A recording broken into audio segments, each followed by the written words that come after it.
Welcome back to our debate on school-wide public support and ABA, one and the same, in conflict, or loosely related. This is going to be our questions section of the debate.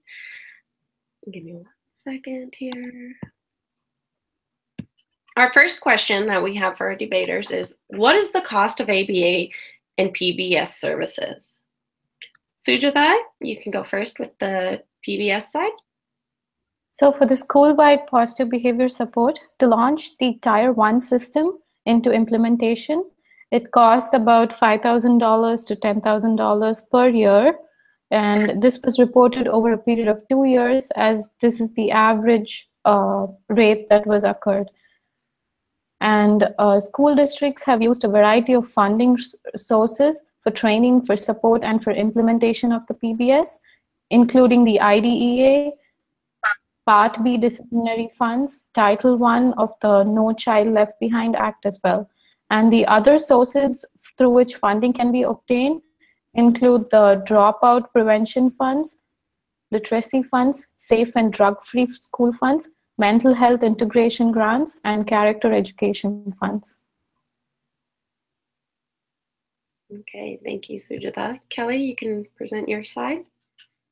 So for ABA, many states have special legislation that orders private insurance companies to provide support, reimbursement, or payment for many autism treatment and related services. There was the Autism Insurance Act of 2008, where all private insurers must now provide for diagnosis, treatments, psychological services, consultations, behavioral therapy such as ABA, care services, and medication for individuals with autism up to 21 years of age. A number of potentially critical services are covered by this, though it's capped at $36,000 per individual per year. But as of 2010, most state legislators have passed referendums and bills that either expand Medicaid coverage targeting autism costs specifically, or requiring private insurers to cover more autism service costs, as well as providing funding for a wider demographic of autism-affected families. So there is quite a lot of coverage insurance-wise, Medicaid. It really goes by state, but most states are covered. Okay, thank you, Kelly. Our second question is, are ABA and SWPBIS services available across the U.S.? Sujatha? So the implementation of school-wide PBS is occurring on a broad scale as of now, and some states are further along with the statewide implementation efforts as others. So it occurs in every state, and almost all the states right now are using the school-wide PBS. Nearly every state is implementing the school-wide PBS, and this effort is supported by the state leadership teams across all the 31 states. According to the National Center for Educational Statistics, the adoption of school-wide PBS across the US is quite low compared to the APA. And when we consider the number of schools in US to be 100,627, and the schools which are implementing PBS was found to be only 7,953. And this variation in the schools occurs even across the states, not just in a particular state.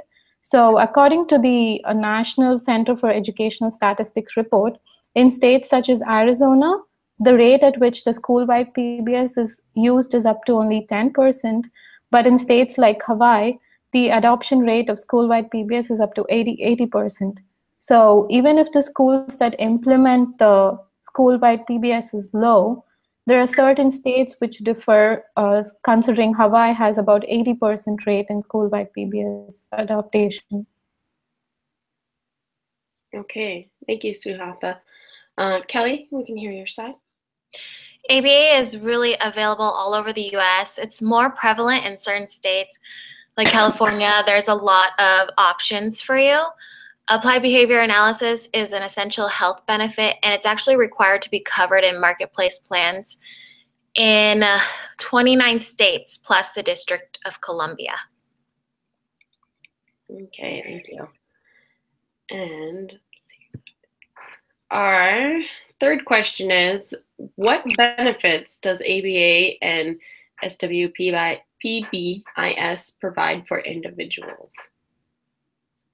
So the school-wide PBS provides a lot of benefits for the individuals who are part of the school, such as dropouts and suspension rates were found, and an overall positive climate was created because of the implementation of school-wide PBS, and there was a decrease in the classroom disruptions in terms of the behaviors which the students had, and all these changes can't occur overnight. So change at this level requires an investigation of time and resources, and training in all the three prevention levels, that's the Tier 1, Tier 2, and the Tier 3. And all this occurs over a period of 12 to 18 months. And school-wide PBS also encourages students to treat themselves and the others with respect by adhering to some of the simple expectations for behavior, so that the implementation is done in such a way that even the youngest student will be able to understand how the process is happening. For example, statements such as being respectful, being responsible for your actions and following directions, keeping hands to oneself and feet to oneself, and be ready to follow the instructions by the teacher. So such simple instructions are given so that even students who are younger will be able to understand and follow the directions. Thank you. Kelly? ABA intervention can help a lot of learners with autism make meaningful changes in many areas. It's from preschoolers to adults. ABA principles and techniques can teach basic skills such as looking, listening, imitating. We can teach complex skills such as reading, conversing, and understanding another person's perspective, emotions. There's a number of studies that have demonstrated that ABA techniques can produce improvements in communication, social relationships, play, self-care, school and employment, getting jobs for everybody. And it really helps anyone with autism live a more independent and teaches them a lot of functional skills to be more independent throughout their life. Okay, thank you. Our fourth question, can you provide an example of what treatment using SWPBIS and ABA would look like for an individual receiving services? So in a school level, the individual would receive a multi-tier framework of system, including strategies for identifying and teaching expectations, acknowledging the appropriate behavior, and responding to inappropriate behavior. So the appropriate behavior and the inappropriate behavior would be addressed. And the school-wide framework is guided by the school-wide disciplinary data. They collect the data, the teachers in the school collect the data to ensure that the disciplinary work is done right. And appropriate support is provided for the staff, including leadership teaming and supporting policy, coaching, and implementation monitoring. So the teachers implementing the process receive sufficient training and they meet often to discuss how the policy goes. This is done at the school level, and it's even divided into classroom level, where the classroom system for teaching expectations, providing acknowledgements, and managing the rule violations are linked to the school-wide framework. And classroom management decisions are based on the behavioral data. So the teachers in the classroom take data, sufficient data, to ensure that the classroom management decisions are taken in the right way. And effective instructional strategies are implemented to a great extent possible. And the curriculum is matched with the student need and supporting data. So every curriculum that is designed for a particular student is ensured that the appropriate behavior and the inappropriate behavior are targeted, and it's done considering all the cultural values as well. Thank you, Sujatha. Kelly? ABA treatment is customized, individualized to each and every consumer.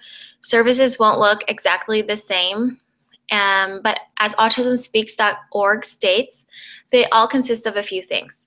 And this is a qualified and trained behavior analyst who designs a range of developmentally appropriate treatment goals and directly oversees the intervention.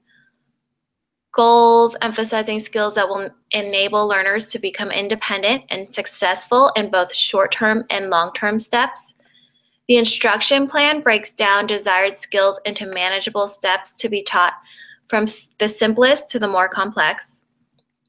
The learner's day is structured to provide many opportunities, both planned and naturally occurring, to ensure that practicing skills happens in both structured and unstructured situations. The learner also receives an abundance of positive reinforcement for demonstrating useful skills and socially appropriate behaviors. The emphasis is on positive social interactions and enjoyable learning. The intervention involves ongoing objective measurement of the learner's progress that the behavior analyst will frequently review and make adjustments as needed. And that's typically what you'll see in each session, but each client, each consumer is very individualized, so it will look different. Okay. Well, thank you. And thank you everyone for watching our debate. That will be the end of our debate. Thank you.